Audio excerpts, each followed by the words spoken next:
Assalomu alaykum hamqishloqlar. Mana maktabimizda xudo xolasa dokumentlari hammasi tayyor bo'ldi. Ishlar boshlandi xudo xolasa.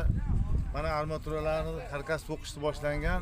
Shunga guruhdagilar anchadan beri salgina guruhimiz to'xtab qolgandi. Endi harakat qilasizlar. Xudo xolasa maktabimiz bardavomli bo'ladi. Mana yigitlar, ustalar hammasi kelgan. Xudo xolasa mana shu ishda harakat qilsak, mana armaturalar to'qilgandan keyin beton quyish ishlari bo'ladi, hashar ishlari bo'ladi. Shunga bir bardavom bo'lib, yordam hamqishloqlar yordam qilsalaring. Xudo xolasa qo'ldan kelgancha vaqtlarini topib kelsalaring. Mana Rossiyada yurgan guruhdoshlar, mana maktabimiz boshlandi ishi. Mana yoz boshlandi. Beton quyish ishlari qattiq ketyapti, mana boshlangan. Shunga yordam qilasizlar, haqlaringga duo qilamiz. Xudo xolasa boshlaring og'rimasin, sog' salomat bo'linglar.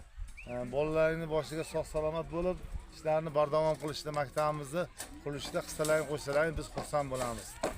Duo qilamiz Parvardigor. Mana shu solinayotgan maktab bolalarimizga, hammamiz farzandimiz va solinayotgan maktabimiz obod makon bo'lgan bo'lsin.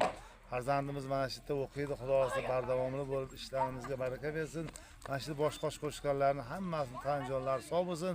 Rossiyada yurgan farzandlarimiz ham ishlariga, kasb-korga baraka bersin. Alloh